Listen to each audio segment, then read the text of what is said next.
we can then begin. Dominic, can you confirm that you are recording the session? Yes, I am recording the session. Okay, thank you very much, Dominic. Okay, so first of all, very warm greetings to everyone for dialing in from wherever you are. Greetings from a very cold and rainy Nairobi. I hope the weather is better wherever you are calling in from. So welcome to this. This is the fourth webinar in the AGG EIB webinar series. It's targeting national programs, but of course all participants are very, very welcome to join the discussion today. So today we'll be discussing the costing of breeding programs. We have an exciting lineup of speakers from the University of Queensland, and we'll also be getting perspectives from a public breeding program at EIAR and a private breeding program from Syngenta, from Olivier. So we very much look forward to these presentations. My name is Bish Das, and together with Dan Makumbi, we co-lead PO4 of the AGG project, and we will be moderating the discussion today. So before we invite the first speaker, Dr. Emma Mays, I'd like to invite the Director of the Excellence in Breeding Platform, Dr. Michael Quinn, and the Director of CIMMYT's Global Maize Program, Dr. Prasanna, to give a few opening remarks to set the scene for today's webinar. So without much further ado, Michael, I'd like to hand it over to you if you're ready. Sure, thanks, Bish. I do have a couple of slides I could use if that's not going to take too much time. So thanks very much first for the opportunity to open this meeting. I won't take too much time because I know that there's not much allocated and you've got the important work to get on with. I'll kick off with these first three slides that I start a lot of my presentation with, just to at a high level, just to describe the purpose of excellence in breeding, so that for those that are less familiar, realize what we're about. The purpose of excellence in breeding is to increase impact of CG and NAS breeding to contribute to achieving the goal of world without hunger or malnutrition by 2030 and to reduce poverty. The vision for CG breeding is that we'll have CG NAS breeding networks generating rates of genetic gain over 1.5% per annum across all crops, and that the average area weighted age of varieties in farmers' fields is less than 10 years. And we've got a much more detailed vision for CG breeding, which can be found at that link for those of you who want to get the slide deck and click on that. And this slide here I use quite often to try and shock the audiences into realizing the desperate need for increases in genetic gain. What this graph shows is that we've been on a very nice trajectory of increased production, but if that was to continue, which is this dotted line, then we're not going to meet demand, which is the upper line here, which is what's really required when you consider population growth, etc. But if we're not careful, due to climate change, water and energy scarcity, diseases, etc., it's this lower line that is likely to be the production. So we're fighting against that just to maintain the current, but we've actually got to lift it higher than what it currently is. So, and if we fall short, then people are going to go hungry. So it really is very important that we're increasing rates of genetic gain. And this is my last slide, and this is getting a little bit more direct to the task at hand here today, to talk about why is it important that we cost breeding operations. Well, firstly, if we're going to increase rate of genetic gain per dollar invested, then this really requires us to understand the drivers of cost within the breeding program.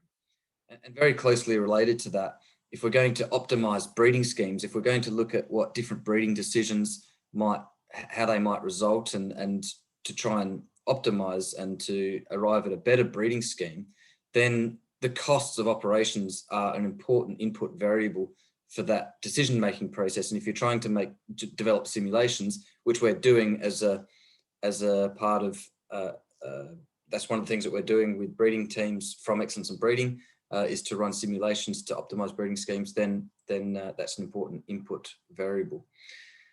As we move to 1CG, there's a strong move towards shared services and centralized operations to leverage the fact that we are multi-crop and that we don't want to be duplicating operation capacity and services. And so there is this push to centralize, and there are many, many benefits to doing so, not for absolutely everything perhaps, but for many things. And to do that, then we really need to understand the costs. And once we know our costs, then it enables the establishment of business units that can operate as service units and be fully funded on a cost recovery basis. The fourth point is that under 1CG, and this is perhaps more relevant to the NAS breeders in the audience, as we under 1CG, there is a strong push to really operate as a tight, seamless breeding network between the CG and NAS, and where appropriate, private sector programs as well. And to have these breeding networks, we're going to require greater transparency of relative contribution by each of the different organisations, and transparency as to the resources required. And for this, we need to understand the costs. And also, this will enable us to improve planning, because as we come together across organisations, there will need to be a greater level of organisation and planning. And again, understanding costs can facilitate that better. And finally, just on that point, also, I mean, the national program breeders will be interested to know that it is well known that resources are going to be required for these for NAS breeders to be a part of these networks and to be contributing. And so models are being developed to try and think of how national programs can be resourced to be a part of these breeding networks.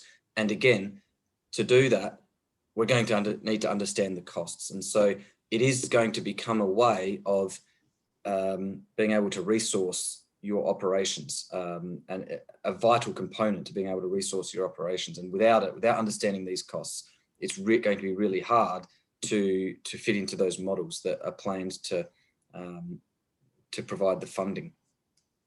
And finally, with greater transparency, which is being required as CG moves to a single, we need greater transparency as we move to a single multi-crop breeding organisation under 1CG. So if you think of it, that if you imagine senior leadership in 1CG that is trying to manage across a very large number of crops, they're going to want to understand, well, what are the relative costs of breeding one crop in one region versus another? And for this, we need to understand the cost of the breeding operations, for the thing that we're here to understand better today. So with that, I thank you very much for the opportunity to kick us off. I hope that somewhat sets the scene, and I'll kick it back over to you, Bish. Thank you very much. Hey, thanks very much, Michael. That's very helpful. And if there are questions and comments, please do put them in the chat, and we will have an opportunity to address them towards the end of the session today. So I'd like to hand it over to Dr. Prasanna, please, also to share a few opening remarks and comments before we get to the first presentation. So over to you, Dr. Prasanna. Thank you. Thanks, Bish. I'll just give some very quick perspective of CIMMYT on the cost analysis of breeding programs. I don't have slides, but I will just talk. Whether it's a public sector or a private sector institution, breeders invariably face demands that are much beyond their current resources. It could be an emergence of a new disease or a new pest, or even a new client demanded trait. And as a result, we need to be able to assess the most efficient ways to manage the resources at our disposal. The structure of the programs, the breeding programs, and the nature of some of the operations have changed significantly in the last 10 to 15 years. as well as the technologies that are being used and the costs involved. For example, the breeders now have access to technologies such as double haploid in case of maize, or speed breeding in some crops, molecular marker assisted breeding, genomic selection, high throughput phenotyping. These have undoubtedly a very important role to play in accelerating the genetic gains, and beyond that, to improve the breeding efficiencies and to reduce the costs of breeding. Some of these breeding elements, for example, DH or speed breeding, are best done cost effectively and best managed through centralized operations, through the kinds of platforms that we have established. For example, in case of Quebeco, where the maize double haploid facility exists, that offers what we call on a cost recovery basis, DH line development from populations submitted by national programs and seed companies. Whereas some work, including what we do at CIMMYT on marker analysis, can be better outsourced than establishing costly laboratories, as was the practice in 1980s and 90s, with the technologies fast becoming redundant. So the new platforms, which are managed through genotyping service providers, offer such an analysis at a much cheaper rate than ever before. So breeders as well as managers of breeding programs need to take important decisions as to how to structure their breeding programs and how to operate these programs vis-a-vis the continuous improvement plans and infusion of new technologies and approaches that can increase genetic gains and optimize the breeding costs. A key piece of information in this whole process is to undertake an exercise that can provide us with a very sound idea of the cost structure and the key components of the cost of various breeding operations in each of our target breeding pipelines. For example, how much does it cost to run nurseries, phenotyping for specific traits like drought or diseases or insect pests, and how do we take forward the trials at different stages, right up to the regional on-station trials or even on-farm trials. So CIMMYT Global Maize Program undertook an intensive and a detailed exercise in 2019. We started off in last quarter, and almost through 2020, we did a very intensive exercise of estimating the cost structure of all our breeding pipelines in Eastern and Southern Africa, in Asia, as well as in Latin America, including each of the service costs and the personnel costs, the operational costs, the institutional chargebacks as relevant. And that information, in fact, forms the foundation or a baseline for us to understand how to manage and allocate resources to different breeding pipelines, identify what are the key points at which further optimization is required to reduce the breeding costs, and how best to manage the continuous improvement process vis-a-vis the availability of resources, which could be quite dynamic, especially in the present context. So this exercise, this webinar that we are undertaking is to pass on that knowledge and to even seek the inputs from experienced colleagues from external institutions, and to understand collectively how best we can analyze the costs of breeding operations and optimize these costs as we move forward in implementing projects such as the AGG in case of Africa, or as relevant in case of other breeding projects in Asia and Latin America. So that's it from my side. Thank you so much. Thank you very much, Prasanna. Thanks for that, the perspective from CIMMYT and some of the practical work that's already ongoing. And again, if there are questions or comments, please put them in the chat. We are monitoring them, and there will be an opportunity to raise them with the speakers at the end.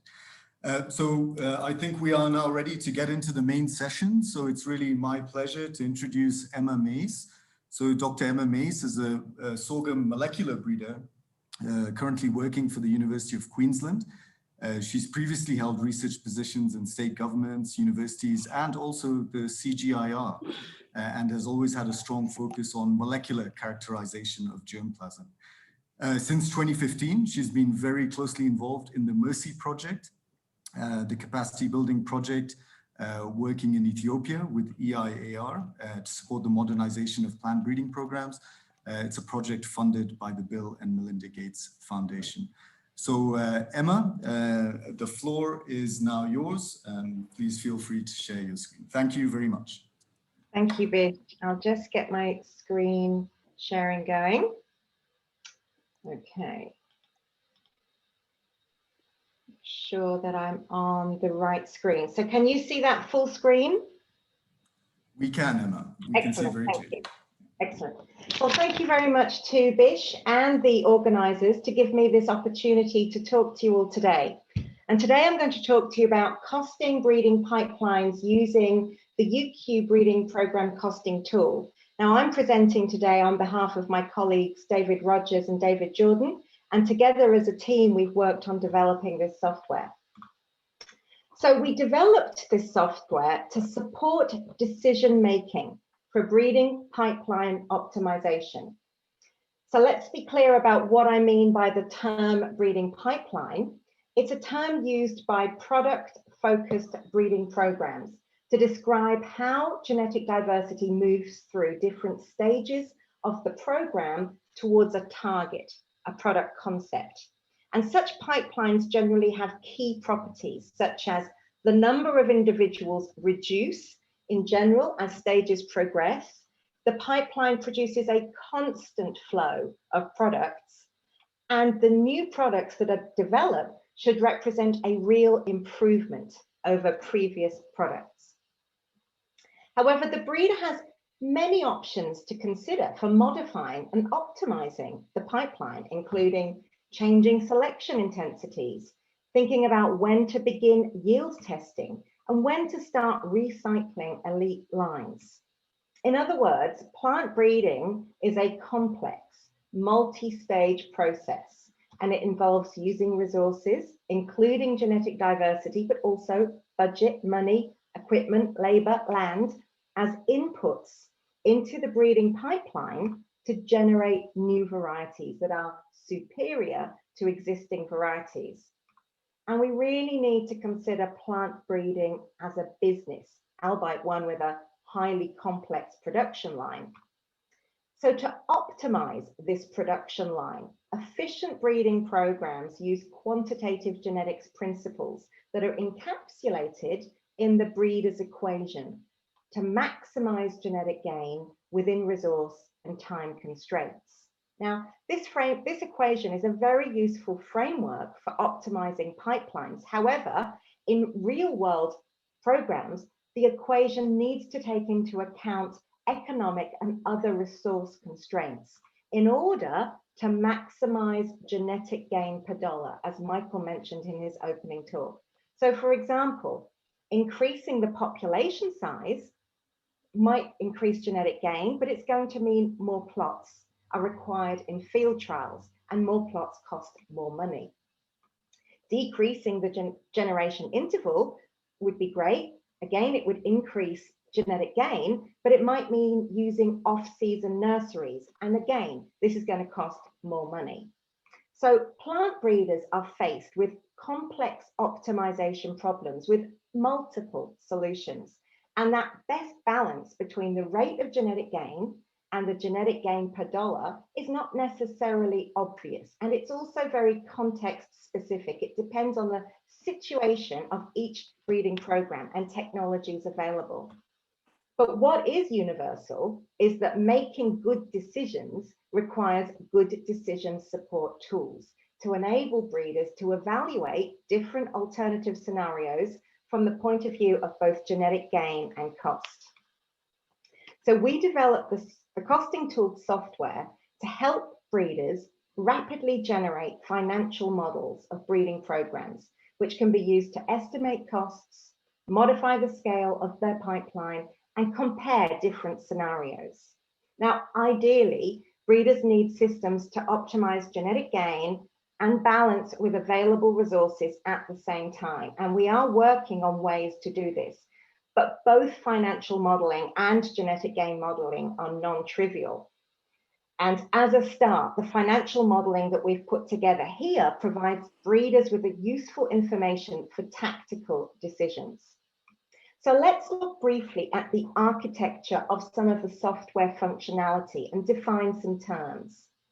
So there are a number of terms I just wanted to highlight, which will help you get the most out of Lee Allen's talk coming next as well. And one of them is this definition here, a project component definition. A project component is a distinct part of an activity. And to make that a bit more real, in a breeding program, we can consider this as our generation. Now, experiment dimensions define the scale of that project component, of that generation. Oh, I think we've got somebody that needs to mute.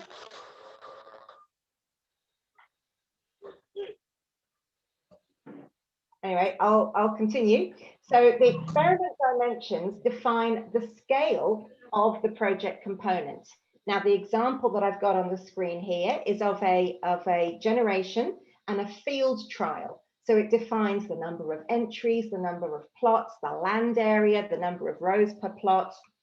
So in other words, it defines the dimensions of the field trial, but the experiment dimensions and the project components do not need to only apply to field trials.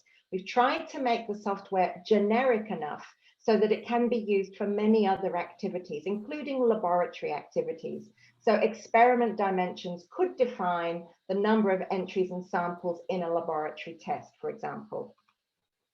Now let's look at unit costs. The unit cost is the cost of applying one input item to one unit of an experiment. That could be a plot, it could be land area, it could be a sample in a laboratory. Now there are three types of unit costs that we've defined. One is an item, and this item could be a seed packet, it could be fertilizer, it could be a 96 well plate. The second type of unit cost we've defined is labor unit cost. And to explain this, I've got two examples. The first one is the cost of emasculation in chickpea per flower. Now in chickpea, with the team that we worked with at EIAR in Ethiopia, they told us they need to do 30 emasculations per flower, and they can do this at an average of 1 flower in 5 minutes. If we assume a 7-hour working day, this scales up to 84 flowers a day. So we know who does it, it's contract labor, we know how much they cost per day, and therefore we can work out the cost per flower, what it costs to do 1 flower. A second example would be the cost of leaf tissue sampling into a 96 well plate. We know that this is a long time-consuming process. A whole plate takes about 1 hour, so only 7 plates in a day. We know who does it, a lab technician. We know what they cost, so we can work out the cost per plate that would be that unit cost. Now, fixed costs are the third type of unit costs, and they scale in a slightly different way to the other unit costs. And for example, can apply to an entire trial.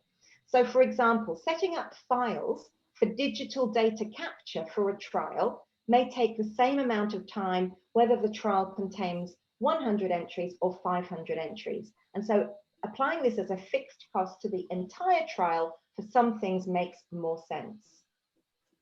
And finally, the last definition is activity. An activity is a collection of unit costs that are grouped together. I've got two examples. One is trial planting. This may consist of a number of unit costs, including the preparation of the land, the design of the trial, the cost of the actual packets, as well as the labor to put the seed into packets, planting, weeding. You can see the sorts of costs that are involved. Now, these can be divided into labor unit costs, which involve people's time, item costs, which involve purchasing of consumables, and fixed costs that scale for the entire trial. A second example I've got here is genotyping, for example, advanced entry lines. And here I've color-coded already according to the types of costs. So there's a number of labor unit costs here. There's a number of item costs, so consumables that are required as well as fixed unit costs. So to help with this idea, let's just look at it briefly in a slightly different way. So we have multiple unit costs defined that are grouped into activities, and we define multiple activities in this way, and these are applied to a specific project component and scaled according to the experiment dimension. And it's this hierarchy of components that is the most important difference between our costing tool and other budget tools. By defining unit costs and scaling these according to experiment dimensions, it allows the breeder to rapidly compare different scenarios at each stage of the pipeline.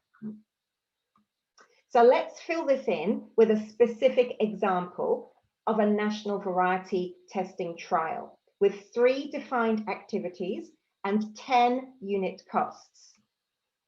7 of these unit costs are defined by the experiment unit plot, and hence they are multiplied by the experiment dimension number of plots. 2 of the unit costs are defined by meter squared, and they are multiplied by the experiment dimension land area. And finally, there is 1 unit cost that's defined by kilometer, and that's multiplied by the experiment dimension, the distance from the main station to wherever this trial is taking place. Of course, this is an outline for just one project component or generation in a pipeline, and we know that each pipeline has many generations. So we need to consider the activities across all generations in a pipeline for a specific product concept. And a critical point to re-emphasize is that in combination with the experiment dimensions enables rapid rescaling of activities. So if we look again at this NVT trial, by changing the experiment dimensions, we can rapidly generate new models for trials from only 50 entries all the way up to 5,000 entries, with different amounts of land required, with different rows per plot, and also at different locations in the country relative to where the breeders are based. So looking across all of the generations, this enables breeders to understand the financial impact of changes they make to the pipelines and look at different costing models of these different variants of the pipeline. And it can help with a range of issues that breeders may face, such as being told that they need to reduce their budget by 10% in the next year. What is the best thing they can do? They can model different scenarios and explore ways of managing this. Or maybe they want to develop a business case to support procurement of a new capital item. So using the costing tool here will give a comparison of what it would cost to do a task manually versus what it would cost if you use mechanization to do that task. Okay, so back to the 3 main functions of the software that I mentioned at the start of the talk. Let's look very briefly at each one before I pass over to Leanne. So firstly, estimating the costs of a current pipeline. The tool will enable you to get an accurate determination of the costs of running an activity and to identify those items that are making the largest contribution of cost. What are the most expensive elements, and are there cost-saving opportunities to be had? It also is a very useful tool to working out in advance your likely purchasing requirements for consumables. So the second functionality was this modification of the scale of elements of an existing pipeline. And here I wanted to talk to you about the interactive project overview functionality that the software has, which we can consider essentially the same as a dynamic financial model, which allows the user to readily change the scale of elements and see the impact on cost. So for example, we can quickly look at what's the difference if I have 450 entries in my observation nursery to increasing that to 700 entries in my observation nursery. Or maybe I want to change the replication rate and not have partially replicated, but have fully replicated. In this way, this dynamic financial model can enable breeders to conduct what-if scenarios, to look at the consequences of changing elements. So would I be better off looking at more genotypes in a partially replicated design, or fewer genotypes but in a fully replicated design? Would I be better off looking at less genotypes in more locations, or looking at more genotypes in fewer locations? And finally, the third functionality is enabling you to compare the costs of two alternative breeding pipelines. So here, our rapid build of models enables the very quick evaluation of the impact of introducing new technologies. And Prasanna mentioned a few of these in his talk. So introducing genomic selection or double haploids and comparing those costs to your standard pedigree approaches. Or to go back to my example of using this as evidence for a business case to support procurement, you could cost out the labor-saving technologies such as mechanization. What is the difference if I do hand harvesting versus if I use mechanization for harvesting, and cost that out as excellent evidence to support a procurement request. The software, of course, also outputs as well as generates, as well as taking your input, and it has a range of reports, both PDFs and CSVs that you could export directly into Excel to build an across-year budget. And so finally, I wanted to let you know the ways that you can access the software. So there's software and associated help files, video help files, are freely available from two different websites, the Excellence in Breeding website and directly from our own Oz Sorghum website. And finally, I just want to say that, of course, the software itself is just one element to help breeders organize and estimate their costings. It does require commitment to the process of defining realistic and accurate unit costs, but there are large cost savings to be made in most breeding programs. And this time commitment of looking at these accurate costings is readily justified. And I think we'll see from Lialam's talk that the impact it's had on their program in Ethiopia. Okay, that's all I had. So I'll end my show, my slideshow now. Okay, thank you very much, Emma. Thank you for that. And I think that's a great segue now to Lialam's talk, because he's actually used the tool in his program. So I think we'll take, I see a number of questions coming in the chat. I think we can take them together after Lialam's presentation, in case some of the questions are clarified during his presentation. So it's a pleasure now to introduce Lialam Amenu. So Lialam is a dryland maize breeder at EiAR, based at the Melkasa Research Station. So he's been working there for 18 years, and he's also the focal person for the Mercy project at Melkasa since its launch. So with that, Lialam, welcome very much. Thank you for your time, and we'd now like to invite you to make your presentation. Thank you, Lialam. Okay, thank you, Bish, for your nice overview. Okay, let me share my screen.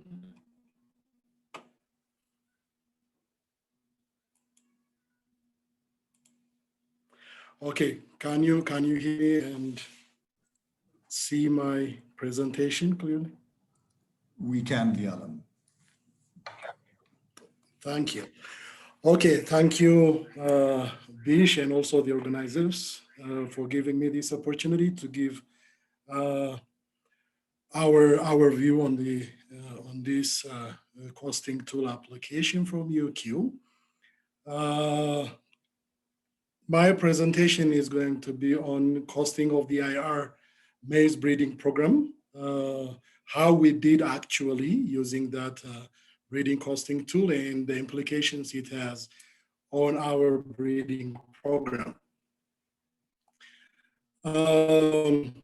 My institute, Ethiopian Institute of Agricultural Research, EIR received a 4-year investment from Bill and Melinda Gates Foundation in 2016.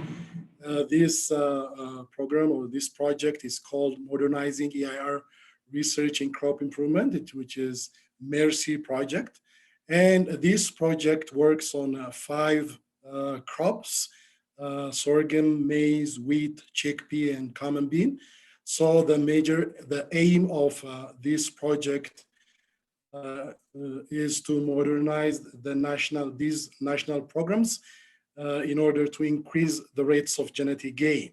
So in this project, University of Queensland, UQ was chosen as EIR's consultant. So we did so many things together with the UQ team, different teams from different professions. They were consulting EIR and these breeding programs. So my program is maize research program, and maize research program in EIR is agroecology based, and it was coordinated from 3 different places. The mid-altitude high potential is coordinated from Baco, Highland is coordinated from Ambo, and Malkasa Research Center, where I am based, it coordinates the dryland and irrigated maize research program. So in our Malkasa maize breeding program, we call it dryland and irrigated maize for Ethiopia, that is DIME program or project. So has 4 product concepts from product concept 3 up to 6. There are 4 product concepts, and these 4 product concepts are identified based on maturity group and the product types. The maturity groups, there are 2 maturity groups, early and intermediate, and also 2 product types, hybrids and OPVs. So in this presentation, I'm gonna give illustrations based on the product concept 5, which is developing intermediate maturing maize hybrids. So after we developed product concepts with UQ, the next step we did was developing pipeline for these product concepts. So in this slide, I am showing the product concept 5, intermediate hybrid pipeline. So in this pipeline, we have from breeding cross formation, from F0 up to product development and up to commercialization for variety verification trial. And we also included different states of seed increase for different evaluations, and also seed increase, especially finally after VVT, the breeder seed production, which is the mandate of our breeding program.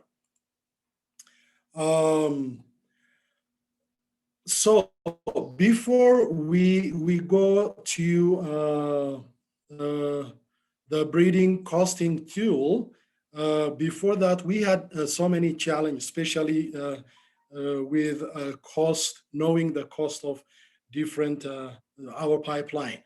So we didn't have any knowledge about the cost of any activity.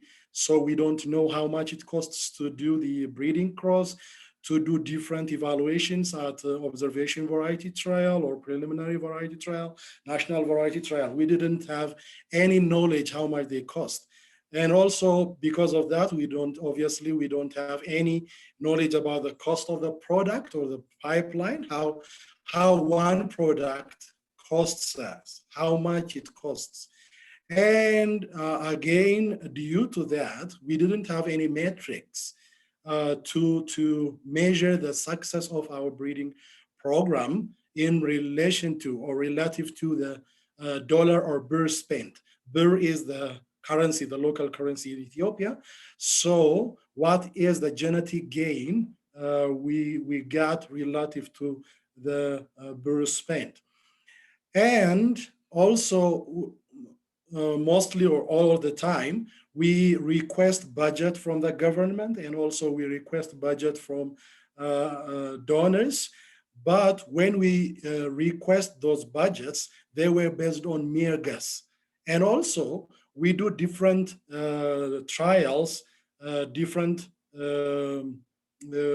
trial states in different stations, testing sites. We had like around 10 testing sites. We send our trials to these testing sites for national variety trials especially, and we allocate budget for them.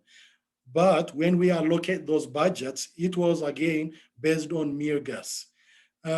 So we identified this challenge and we wanted to solve that challenge, and we wanted to know the cost of our pipeline. But it was very tremendous job, or if it was very almost impossible to know the cost. So we needed some tool to help us calculate the costs. And at that time came the UQ breeding costing tool.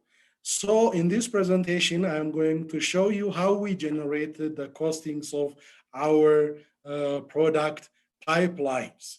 When we do this product development pipeline,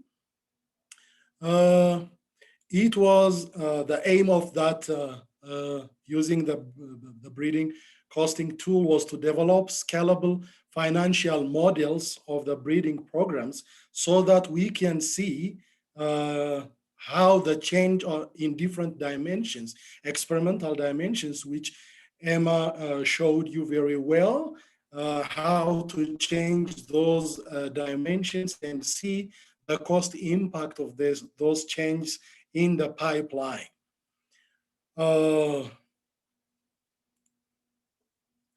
So in order to use that costing tool, we first sat down with UQ team. We sit down with UQ team for 2 days. And in the first day, it was a workshop on calculating the unit costs. Without the costing tool software, we tried to calculate the unit cost just using Excel spreadsheet. And after that, we did a hands-on training of researchers on the costing tool software. It took us 1 day for training, how we can do that. Then after we returned back to our stations, we nominated some champions from the 3 maize breeding team, from Baco, from Ambo, and from Malcasa. And those champions, they again sit down together for 3 days. And what we did during that time was we listed the project components, and based on those project components, we agreed on the experimental dimensions. How much would be what experimental dimensions we can use, and how much of the sizes and everything we can use to do those project components. And especially the great job we did was standardizing the unit costs. So these different breeding teams are situated in different places, so they had their own way of costing their activities or everything. So we had to standardize those unit costs across those breeding programs, and we did a great job in that one. So it was, after that, it was very simple to go back, each champion to go back and work with their respective team to cost all the pipelines. And it took us like 2 to 3 days. So altogether, it can take like, it took like 7 days to get our cost for breeding pipeline. So in the software, the first thing we had to do was to set up different components. The first one was the project component. So the project components from F0 up to VVT, we had to set them up. Like we have to define them in the program, in the software. So these are the line development nurseries.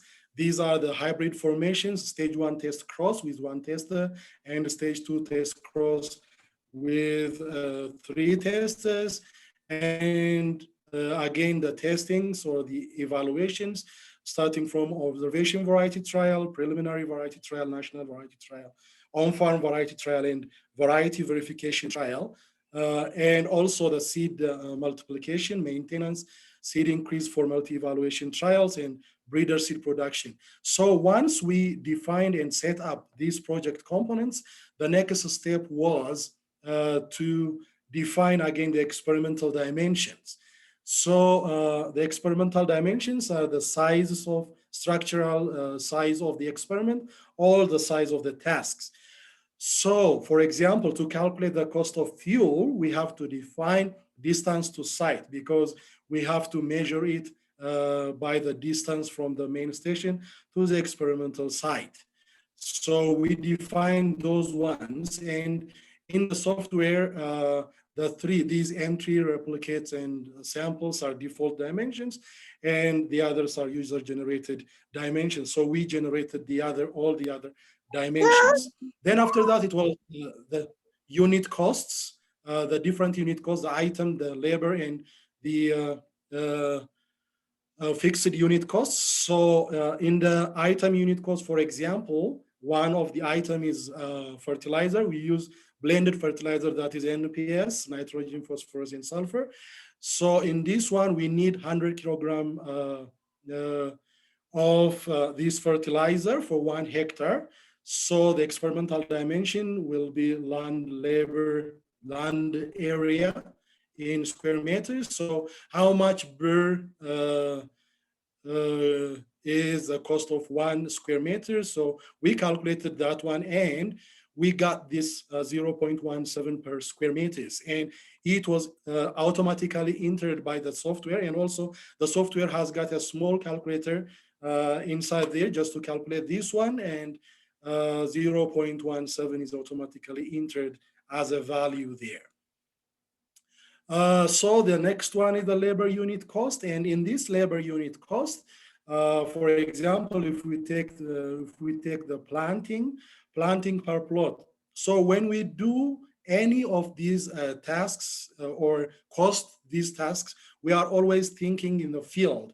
So in the field, we do different tasks simultaneously when we plant our trials or our nurseries. So like clearing the field, making field layout, applying fertilizer, planting, covering the seed with soil, these all can be done at the same time. So in the software, there is a good calculator there. When we do all these tasks, one specialization cannot do it. Like the casuals are not the only ones who do it. There are researchers and field assistants together working the same tasks. So in this calculator, we can enter how many casuals are involved in that planting, how many researchers, and how many field assistants. So for a team, 2 researchers and field assistants as a team, they can do 2,205 square meters of land, plant that one. So it calculates how much it costs per activity unit. So for planting a meter square, it needs 1.18 birr. So it does all this calculation at the background, and it puts the value inside there. The other one is a fixed unit cost. These are not scalable. So we just put those ones per activity. So after that, as Emma clearly showed, these unit costs has to be categorized into activities. So we had to set up some activities like nursery implementation. In this nursery implementation, there are so many unit costs involved just to set up one nursery. To set up one trial, there are different unit costs. So we organize those ones into activities. After that, the experimental dimensions. So we went to the real costing of our components. So in this component, So I don't know why. Okay. We had to define, or we have to put the size of our components. For example, for the breeding cross formation, what is the dimension of that nursery? So we have to put those dimensions inside the software, the land area. It calculates automatically the land area. So after that, the activities, we have already set up the activities. So it is a nursery. So the nursery implementation activity comes here. And in that activity, there are different unit costs, the item unit cost, the labor unit cost, and the fixed unit cost. So these activities are all in the activity. So it will automatically take that one from the activity setup. So after this, it calculates everything, and finally we got our cost of the project, or that is the pipeline, for the pipeline. So for the pipeline, we had like the product concept 3 and 5. We now know how much it costs. It's around 4 million Ethiopian birr, and in dollars, it is like more than $90,000. So the one thing is, how did we benefit from the costing tool? That is how we did, but the main thing is how did it benefit our program? Just to mention some of them, there are so many things in there, but some of them it helped us answer these questions. How much does developing a product cost? How much does each project component cost? What are the most expensive components in the pipeline? Which activity unit costs make the largest contribution to the component cost? How can we change our operations to be more cost effective? How can we learn? I will go through each one of them briefly in the next slides. How can we learn from each other to improve operational efficiency? How many resources are needed to do this pipeline? How can we fit in the available budget? Because the available budget and the what we get from the costing tool might not be equal. So the first thing, how much does developing a pipeline? As I said, we now know how much it costs to get one product in early hybrid and also intermediate hybrid. So it helped us know how much running a product pipeline costs.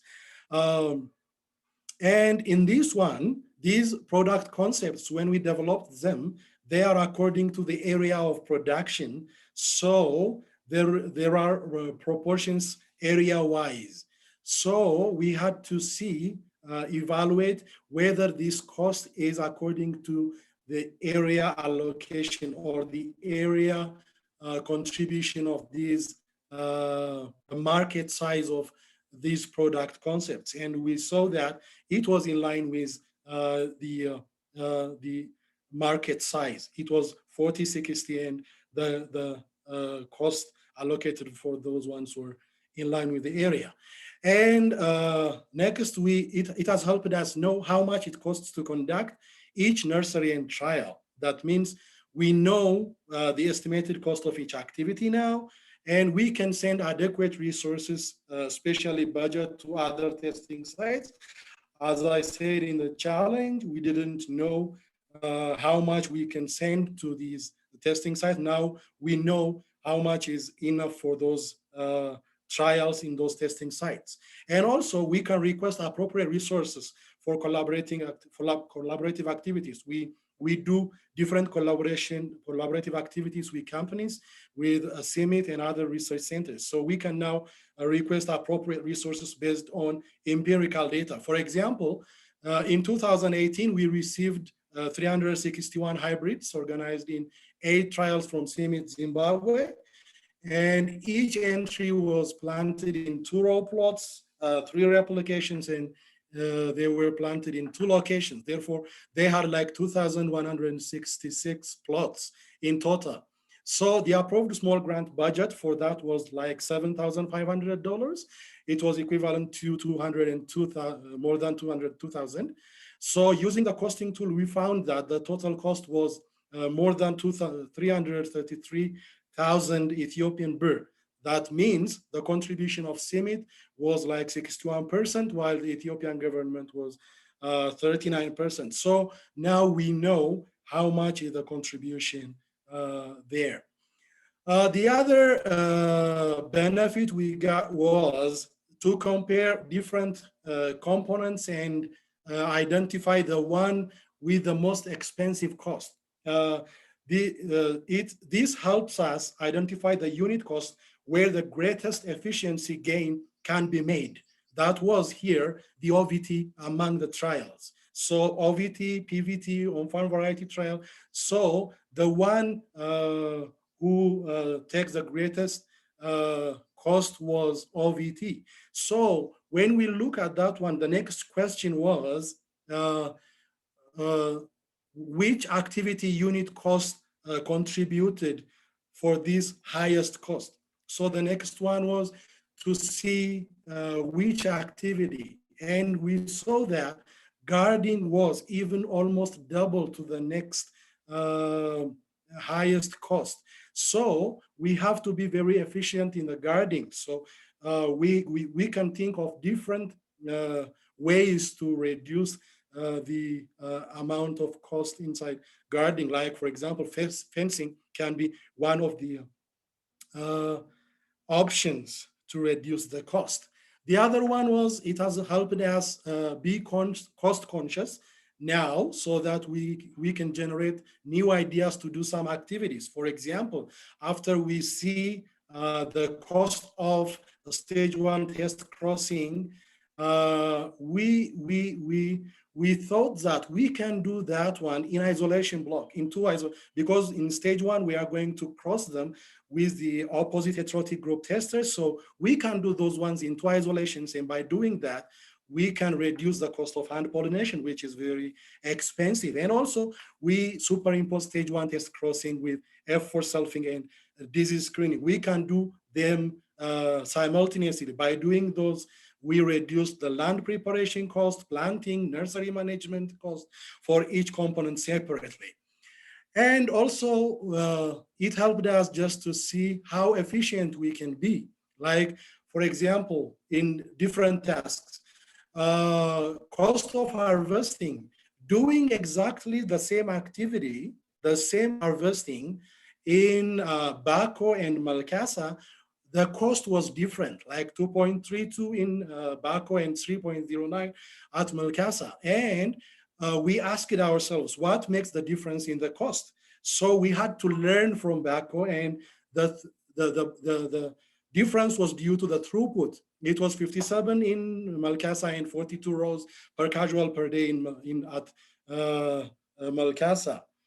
So we had to think how we can do differently. So it was operational efficiency that was a problem at Malkasa, a shift work, task specialization. So we had to do that.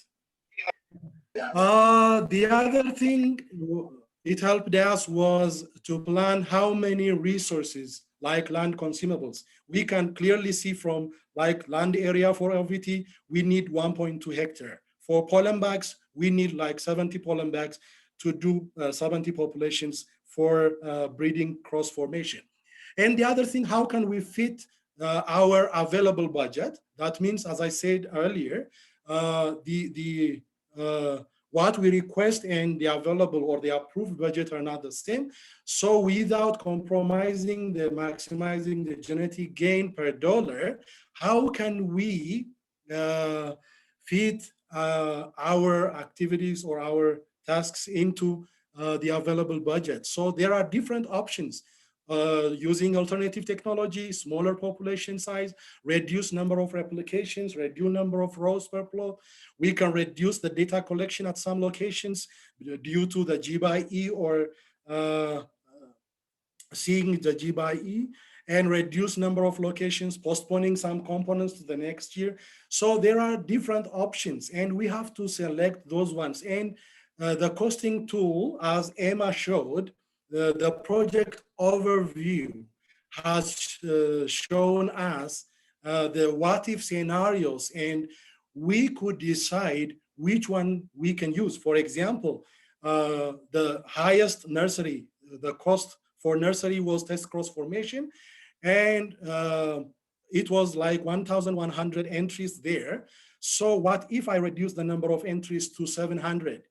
I can reduce down there, we can see the total amount. So I can reduce the amount there. When I reduce the number of genotypes, it was also reduced in the OVT trial. So it can reduce the number. But when we reduce the number of entries, what if we also increase the number of replications there to 2 replications? The cost can be higher. So we had to see the trade-offs in this one. Lesser genotypes with more replications, more genotypes with less replications, and we decided on so it has helped us to do that. So that is all. And also here, finally, what we had to do was to compare the cost of 2 alternative breeding pipelines. Like, for example, we had totally conventional line development. We can do completely DH, or we can use both pipelines, DH and also conventional together. And we did how much the cost will be different. So after we saw how much different would be the cost, so it is going to be looking at other parameters to select these ones. So that was how we benefited from this one. And I can tell you, we benefited a lot. Our program benefited a lot. Thank you very much, Bish. Okay, thanks so much, Lialam. Very excellent presentation and a great presentation from Emma too. Thank you, Lialam, for sharing the experiences and also sharing some of the actual numbers that you developed in your program. So congratulations for that. And as I said, Emma, thanks as well for your great presentation, and thanks for joining us from Australia. I think it's probably 7 or 8 p.m. for you. So thanks for making the time. I think we will take one quick question for Emma and Lialam. There are a lot of questions in the chat. We are recording them. We'll come back to them at the end of the session today, and those that we can't, we will make maybe a Word document and ask the speakers to respond to them and then circulate that document. But there was a question from Vinod, which I think we can pose to Emma and Lialam, and that was, many times breeders run into unforeseen situations which need a cost to recover. So how does the software account for this? So Emma or Lialam, if you would perhaps like to address that. Yep. So it's a really great question, and there have been a number of other questions I've seen in the chat that link to this, and it's about the subtle difference between costing versus budgeting. It's a very important difference. It's not one that I touched on in my talk because of time constraints, but the costing tool generates costings for a snapshot in time of a pipeline. Now, this data can be exported into the software, from the software into Excel, to help you build the budget that you would need for your program. And that budget is the one where you would put a percentage of your operating as your contingency. If you needed to put indirect costs or overheads to allow for, your other expenses, that's where that comes in. In the budget element, the costing tool generates data for you to import into your budget, but in itself, it is not a budget. It's a subtle difference, but it's a particularly important one. Did you have anything else to add, Lialam? Yeah, it is budgeting and also costing, as Emma said. And also, when you look at we didn't mention in our presentation, but when you look at the costing tool,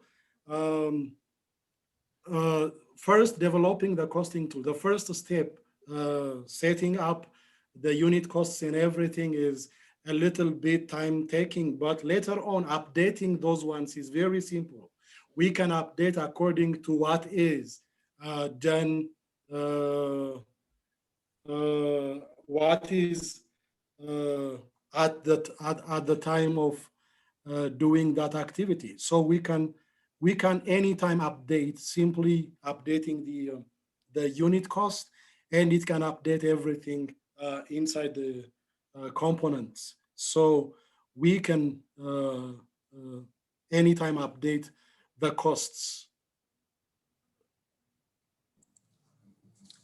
Okay, thanks very much, Lialam, and thanks, Emma, for the response to that question. Your presentations, again, were excellent. They've generated a huge flurry of questions, which hopefully we'll have some time to come back to at the end of the session. But for now, I think we would like to move on to the next presentation. So this is coming from Olivier Côté. Olivier, I hope I'm pronouncing your name correctly, Olivier. Yes. Yeah. Okay, thank you, Olivier. Olivier is based in France, in Toulouse. He is the global head of seeds development operations at Syngenta. He's a plant breeder by training, and he has over 2 decades of experience working in industry in various capacities, including leading global breeding teams and heading R&D operations. So it's really a pleasure to have you with us today, Olivier. And with that, I'll hand over to you and ask you to share your presentation. Yeah. I think, Lialam, you may need to stop sharing your screen. Yes. Yeah, I was trying to do that, and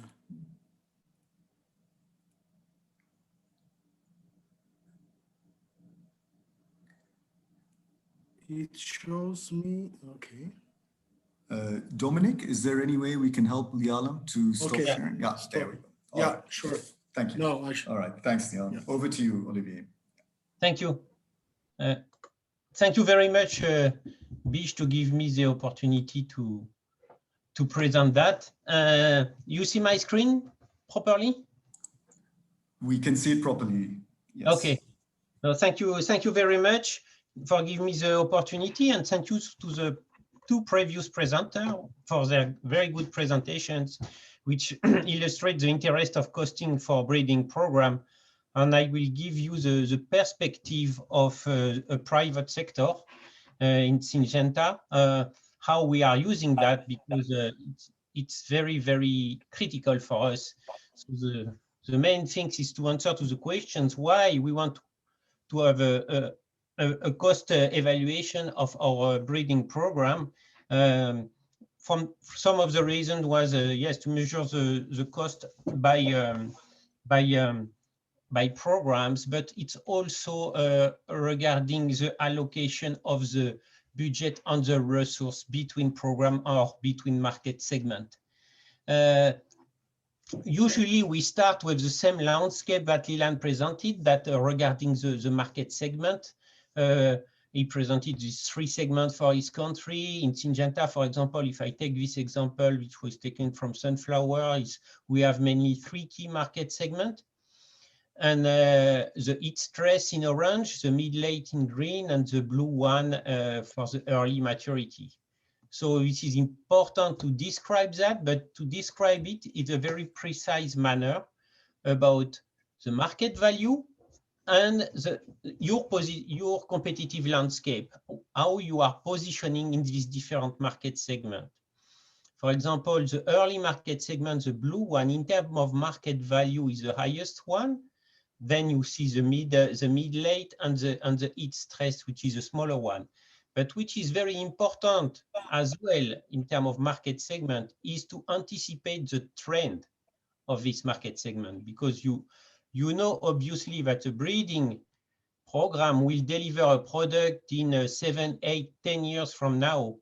So if we are investing too much in a breeding program which is on a declining phase, we will probably not make the best use of our resources.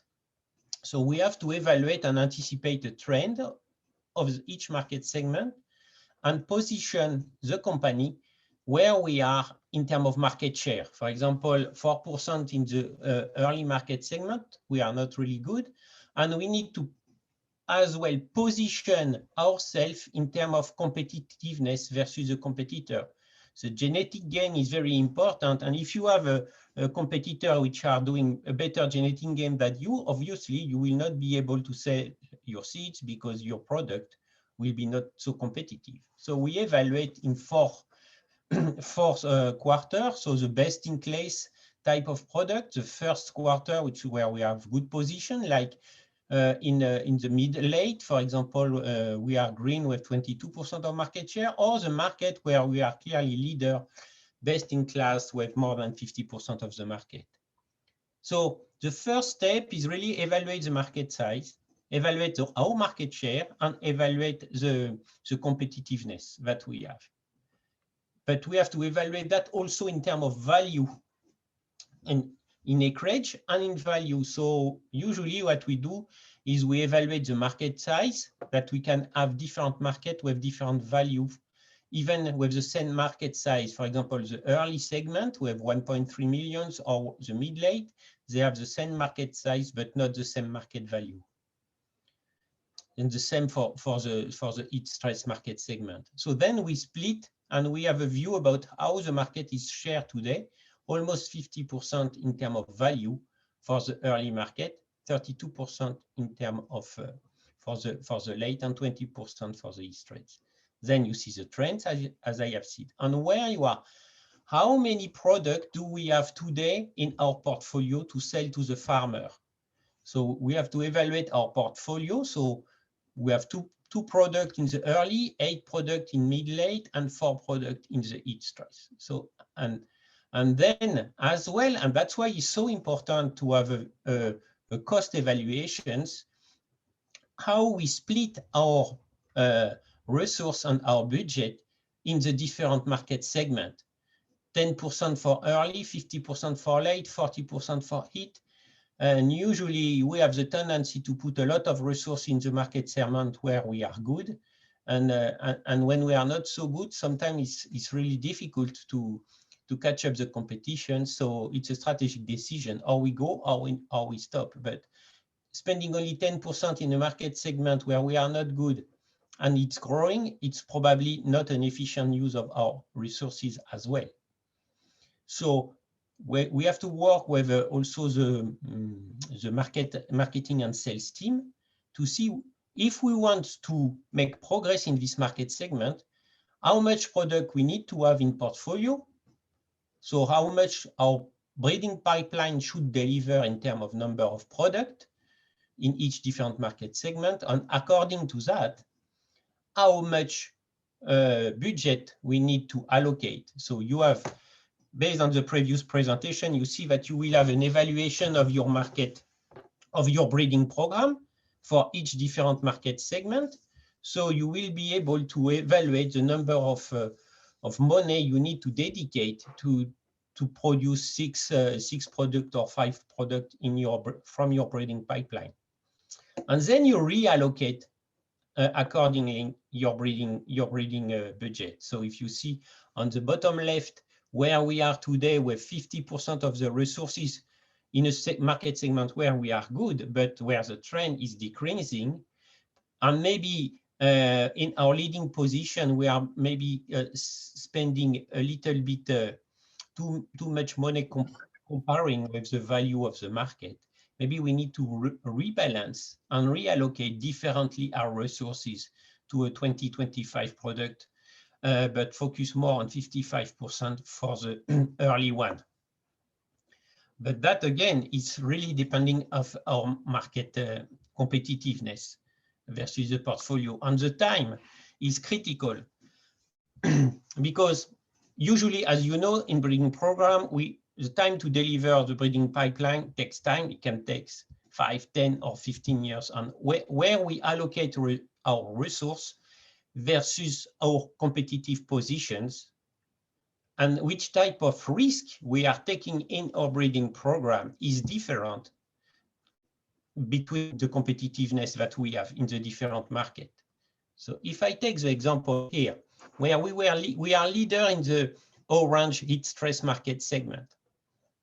So we have a very good position. So with the resource we have, we can think a little bit more mid-term, long-term. So to answer to the questions, what we have to do now to be still #1 in 10 or 15 years from now, which type of project we have to launch and which type of resource we need to allocate there.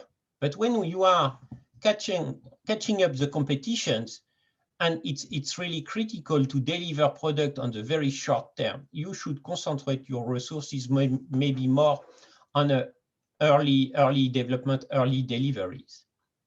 So strategically, this is not the same decision that you have to take. That's why it's very important to have an idea about your cost of different breeding project or different traits project or disease project.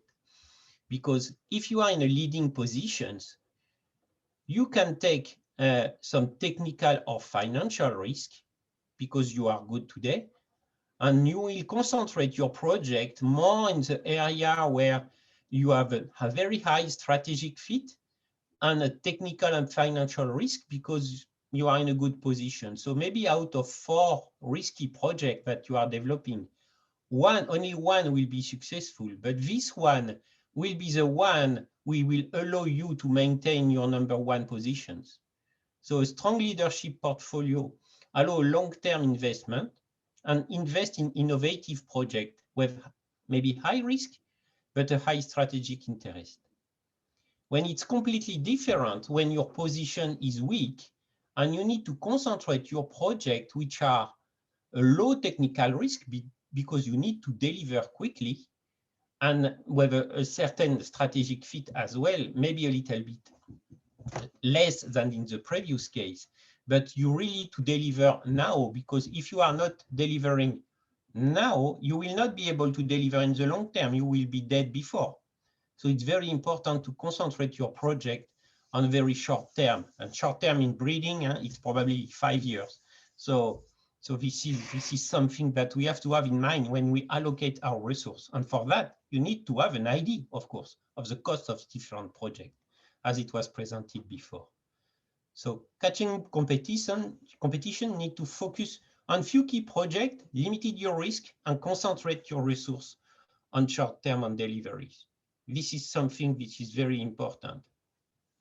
We talked previously about different option and strategy in your breeding program. I took here an example, but about balancing the technology and the gain estimate that you have in the risk. At the beginning of the presentation in introductions, it was mentioned that, okay, maybe it's not good to invest in genotyping lab and we can outsource that. This is a type of decision that we have to take. Do we invest in winter season, as Emma mentioned, because it's a higher cost?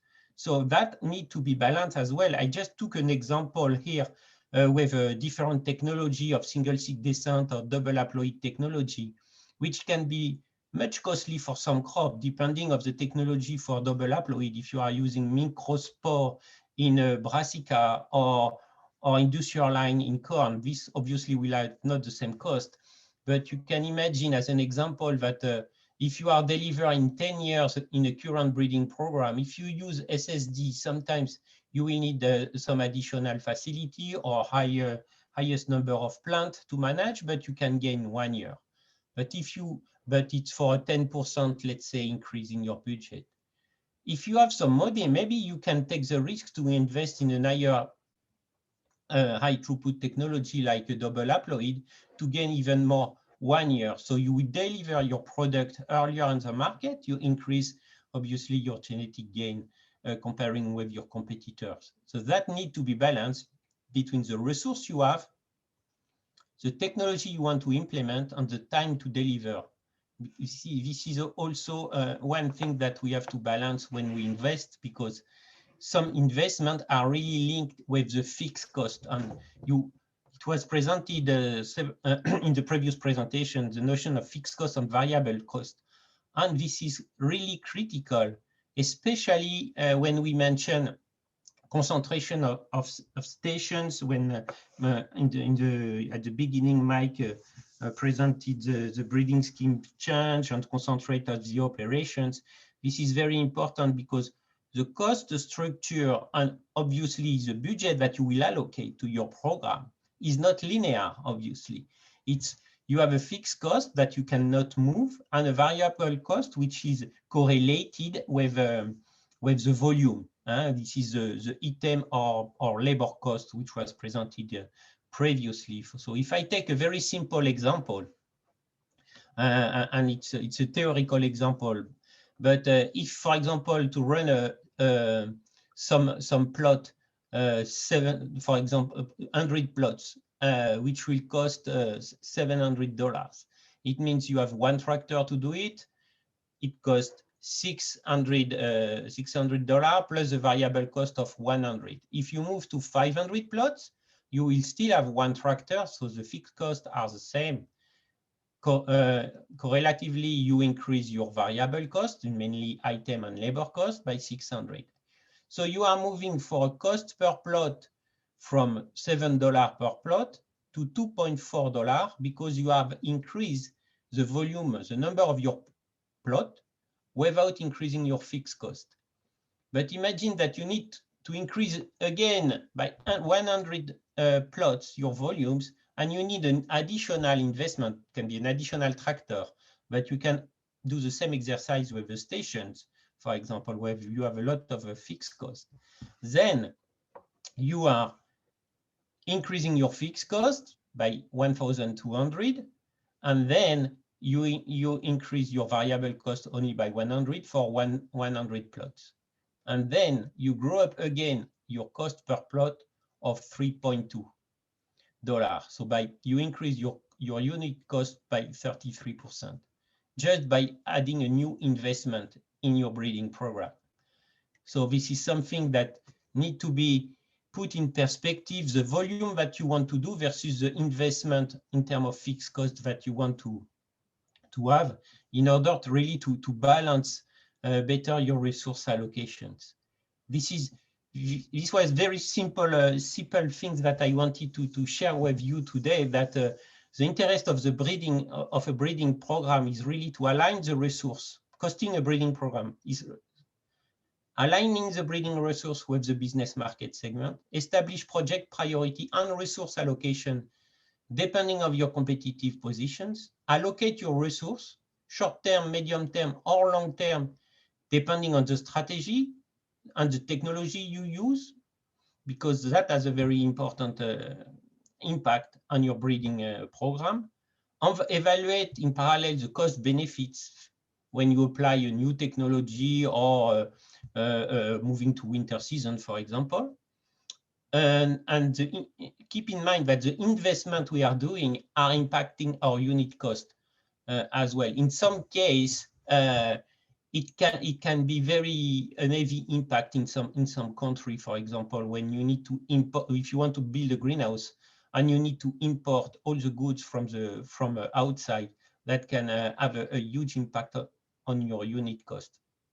We have experienced that in Syngenta in the past, and we are really looking at that. That's why also concentrating your fixed cost in a big stations will allow you to make more plots from these stations, because you decrease your fixed cost between two stations versus to one station. So from 2 to 1, you decrease your fixed cost and allow you some flexibility to increase your variable cost. And when you increase your variable cost, you increase your number of plots, for example.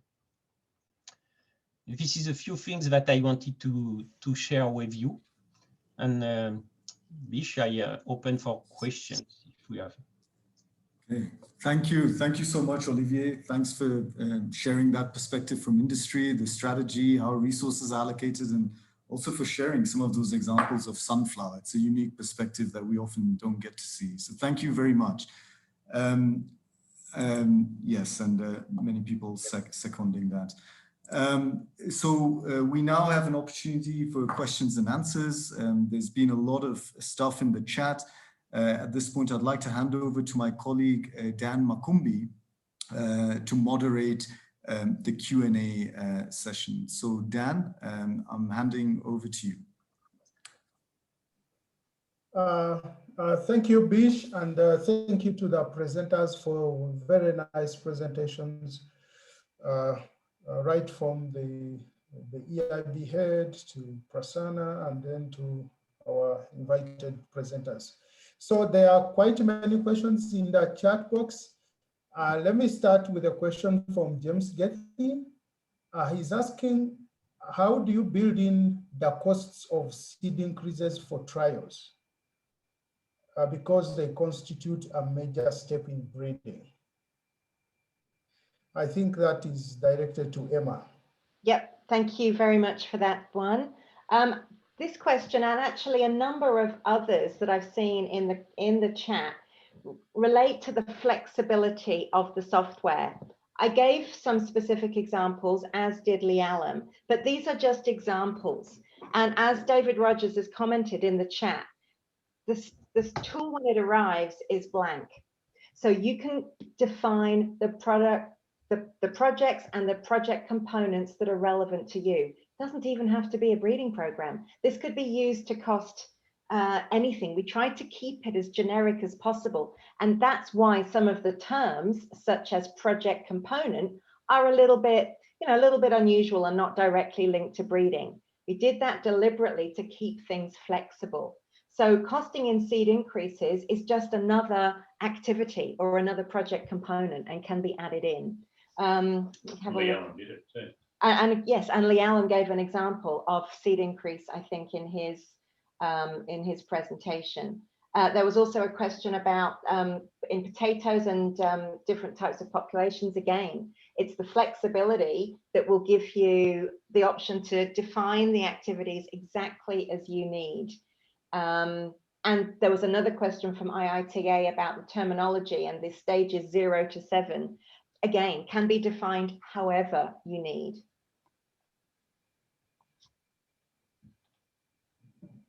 Thank you, Emma, for that answer. Then there is a question from Mark.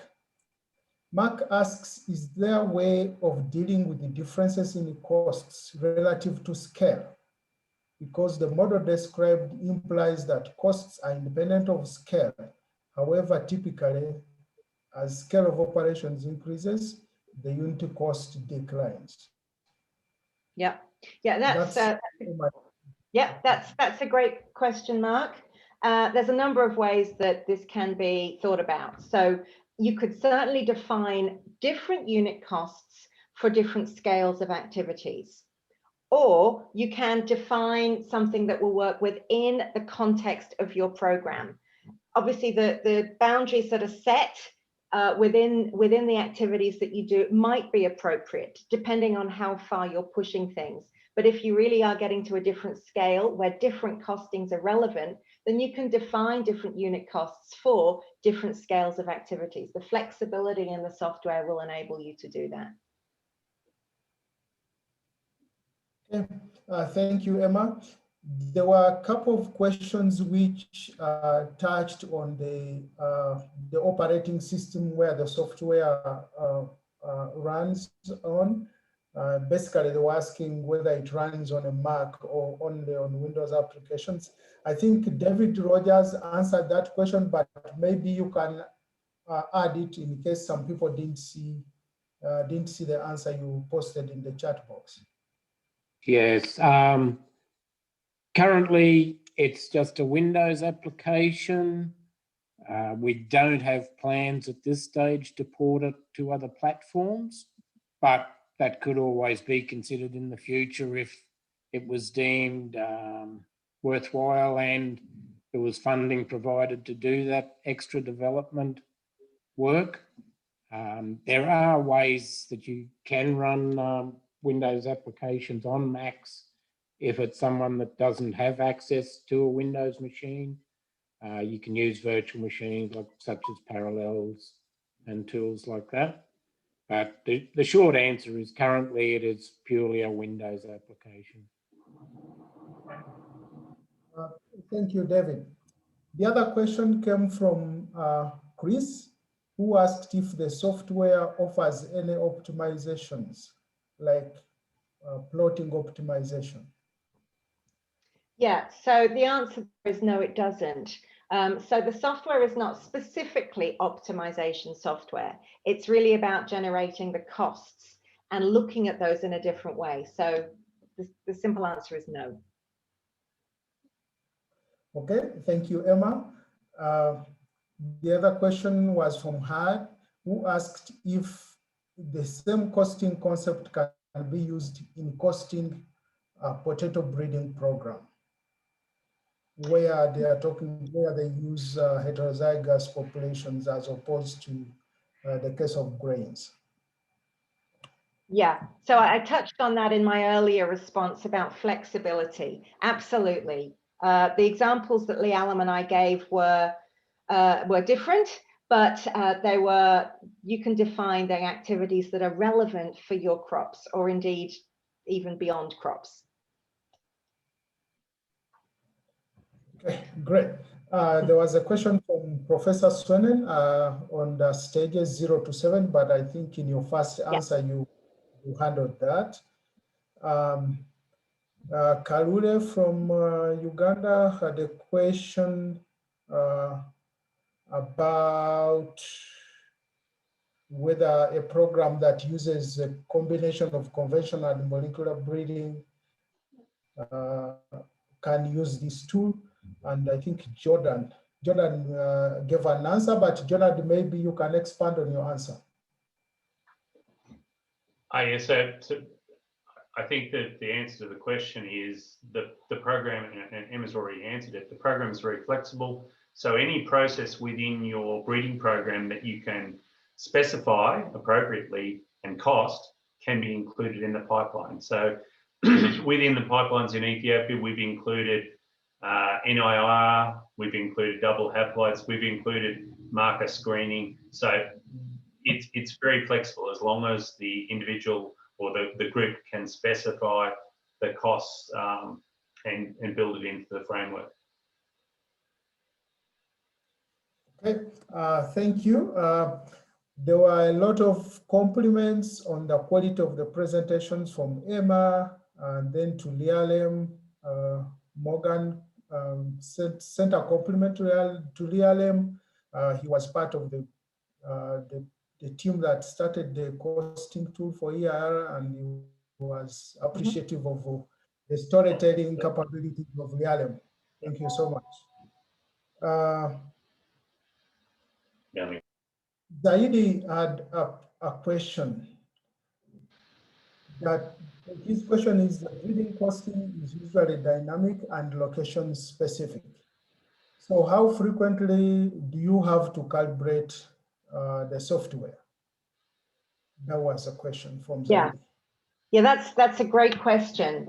And we've put in an update functionality in the software so that when costs change and increase probably, then you can rapidly update all of the associated activities and costs that link to either the unit cost or the labor rates. So when things change, you can update very quickly.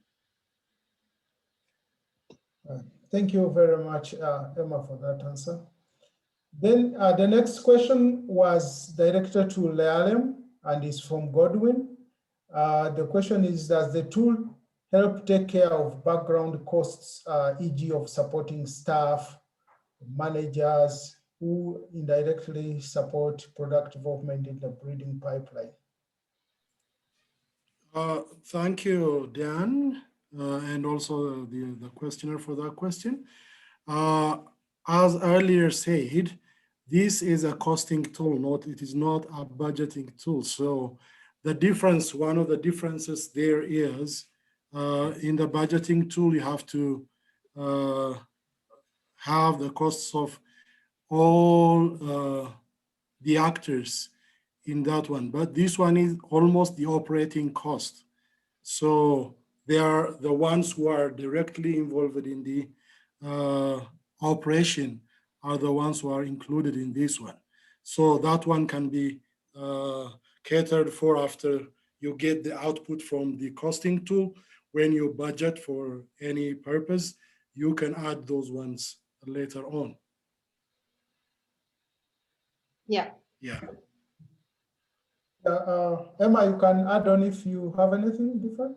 I think Lialan's put it perfectly. It's an external element to the costing tool where you could add in those overhead amounts, those contingency amounts as a percentage of your operating or as your personnel. Okay, thank you. Olga from Zimbabwe had a question, like how do you treat one-off costs like moisture meters? And Jordan replied to that question that one-off costs can be 100, but that is more towards budgeting rather than costing. And I think the answers provided so far help answer that question. Then another question from Kalure to Lialem. He complimented on the impressive work, but he asks, what are the expected variances from your computations? What are the expected or unforeseen expenditures? For instance, new pests coming up, new diseases, drastic weather effects. Do we have options for capturing these unforeseen circumstances?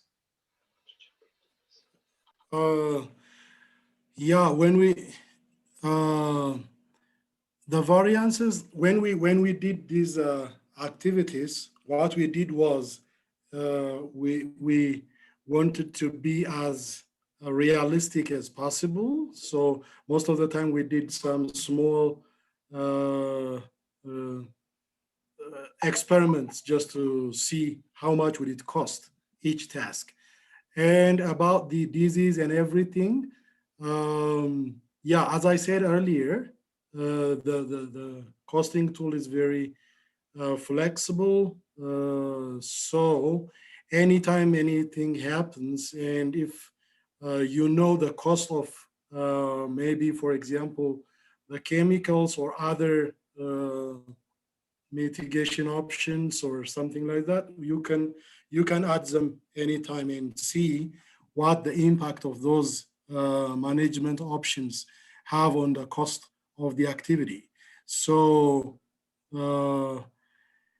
it is on the cost side, not on the management side. Also, you can see the different management options cost there.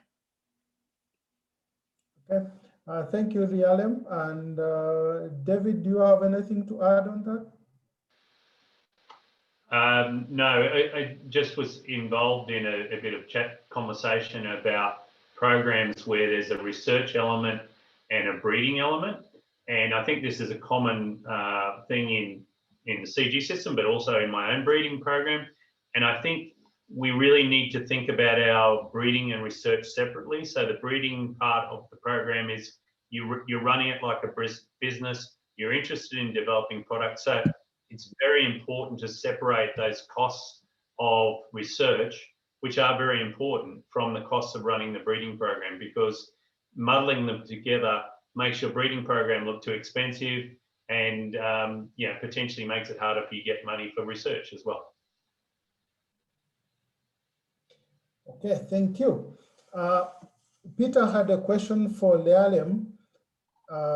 Did you validate the cost estimates with the actual expenditures for the whole program in a particular year? Were they closely aligned? Okay, thank you. That is a very good question. As I said earlier, when we did all the costs, especially the unit costs, we tried to be like as reliable as possible or as realistic as possible. Sometimes by doing some small experiment, like having people doing those ones, and some of the unit costs we also saw from the field. We took some data from the field, how much time they took, and also we're using this electronic data capture, and it has some background date and time recording tools. So using those ones, we were developing these costs. So that means we can say that they are mostly as realistic as they are. And also after that, we tried to see along the way, like for example, we did this one in the last season or so. This season we were just checking how they are going, and they are pretty much very good, correlated every time. So it is like a process. It is not just a one-time job. So we will do every time, validate, and every time there are so many things which are changed. So we will also include those changes in the software and update it, because it is pretty much simple just to update it. It is very flexible. So we in some way validated it, and it was going well. Okay, thank you, Liane. Olivia, maybe you can give us a perspective from the industry on how you can use these tools to guide on the total requirements in terms of resources. As you can see, there were quite a number of questions on how to incorporate management costs into the costing tool. Yes, and again, it's linked what Emma said previously. This is a costing tool that will help you to know what are the costs of your breeding program. And when you elaborate your budget, you put on the top of it, for example, the overhead. And the overhead later on can, if you want to have an idea about your plot cost, including overhead, you allocate that proportionally to your volume, for example. It's usually that we are doing. But it's important to have the costing tool linked with the operations, and then add the overhead, or you can also add your third-party collaborations, for example, if you have collaboration with other institutes. But that is at the budget construction time. Which is it's two aspects. And then when you have a full budget for a specific breeding program, then we aggregate that, all the different projects all together to a specific team that we are naming a portfolio team, which are able to reallocate the resource depending of the evolution of the market. But they allocate the full resources, including overhead, to a specific project. And then when a site receives his budget, he has to extract the overhead piece, some third-party collaboration piece, and then look at what is remaining really to handle their operation or their breeding program. Thank you so much, Olivier. There are a couple of other questions and comments, but we are running late. So there is one last question that is directed to Michael Quinn. It's from Godfrey Chigeza. It's about shared services and centralized operations on your based on your presentations at the beginning. So Godfrey says, we have seen recently that printers are being purchased and distributed based on crops. Isn't this a missed opportunity to start centralizing operations? Michael.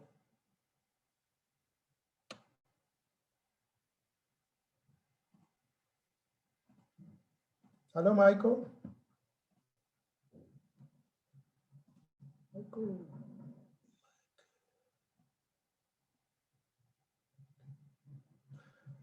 Hello, Michael, you are muted.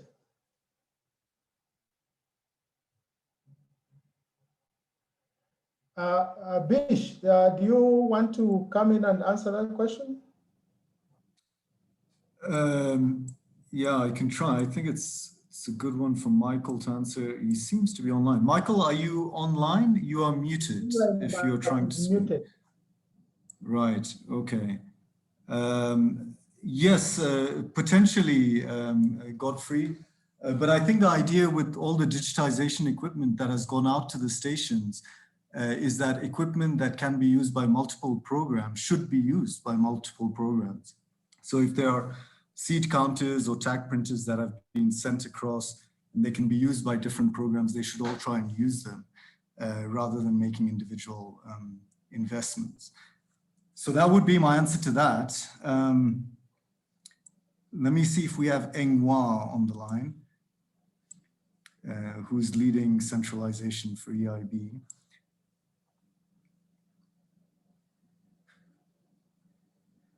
Okay, I don't think we have, but we can address that to Michael later on. But I think that's our position on centralization. I hope it helps, Godfrey. Okay. Thank you, Bish. In case any of the other questions have not been answered fully, please keep typing them in the, post them in the chat again for the next few minutes.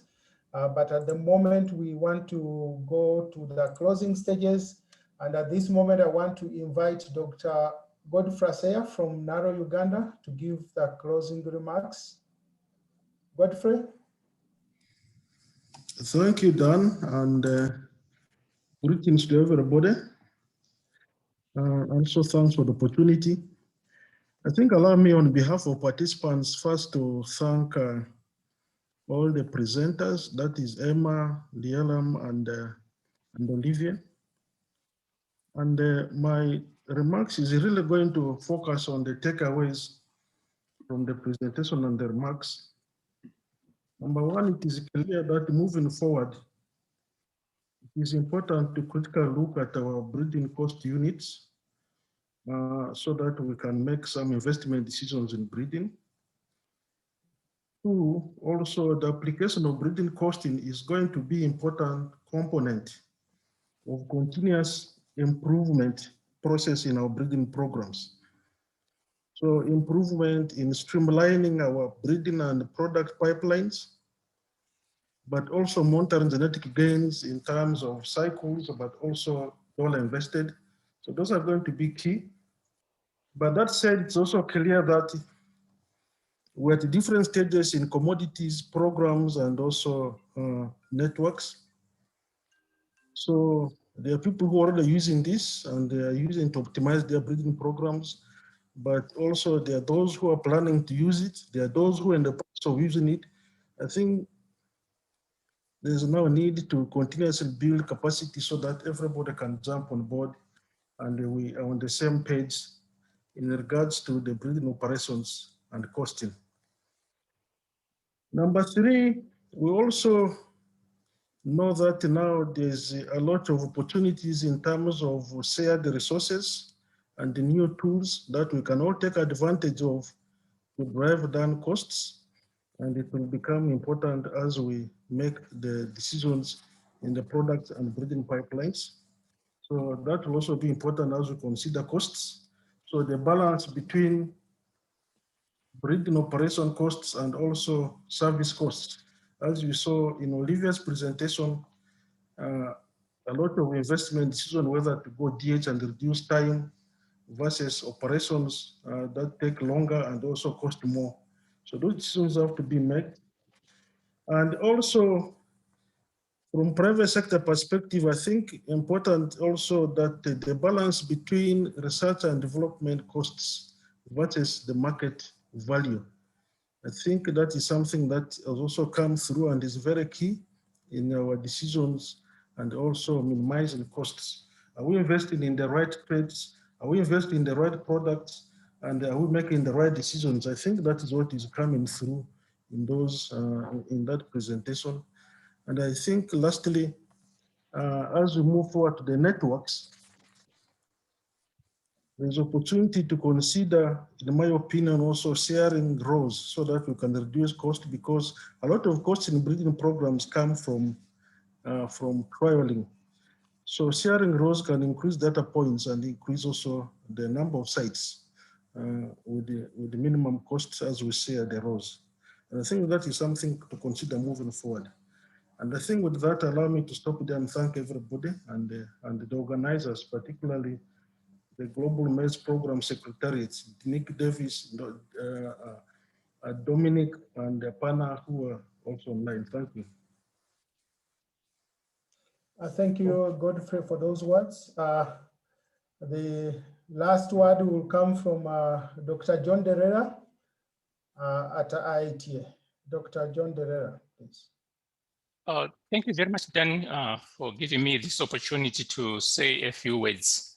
My colleague has exactly summarized the benefits and takeaways from the presentations.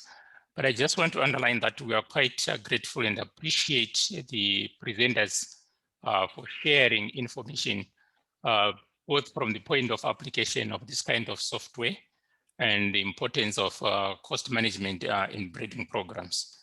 And they've ably demonstrated that we can use this tool to monitor the costs per unit, and that will enable us to identify areas for improvement, areas where we want to be more efficient, and areas where we can drive out waste so that we can maximize the return per dollar invested in our programs. So this is quite important that we got a demonstration of its application in a public program in Ethiopia, for example. Thank you very much, Liam, for this one.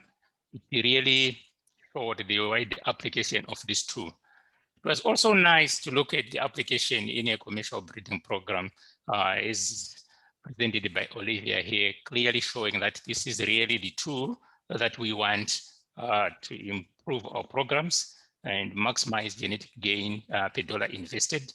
I see it as part of operational excellence in that you don't watch your costs or expenses may end up with an overrun. So with such a type of a tool, it enables you to get sustainability of the program because you really know where you need to keep your eyes watching within the breeding pipelines as you go by.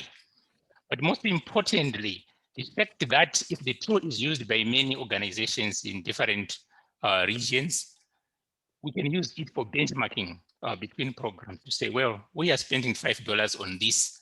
What about a comparable program within the region? How much are they spending on this element? Are we doing well? So we can easily benchmark against each other so that we can improve in our planning for the future and drive as much waste out of the system and maximize the returns per dollar invested. So I see it as a very important tool going forward. So I would like again to underline our appreciation to Bish for organizing this. Dan, thank you very much. And all people who worked behind the scenes. Emma, thanks for sparing time and staying a bit late to deliver this presentation. We really appreciate. Thank you. Thanks, Dan. Yeah, thank you, John. With that, we come to the end of the webinar, but allow me to thank the three presenters for their time and to put together excellent presentations. We know it's late over in Australia, so thank you for that. We also want to thank the presenters, the participants, sorry, who have joined from various countries across the globe. Thank you so much for that. So with this, we close the webinar for today. And thank you everyone for attending. Have a good morning or good afternoon or good evening, wherever you are. Thank you very much. Thank you. Thank you. Thank you very much. Thank you, Dan. Thank you. Thank you. Thank you. Thank you. Thank you. Thank you. Thank you. Thank you very much. Bye-bye. Thank you. Thank you. Bye-bye, everybody. This is such a rich experience. Thank you. Thank you. Thank you. Thank you. Thank you. Thank you. Thank you. Bye-bye. Thank you. Thank you very much. Bye-bye, everyone. You.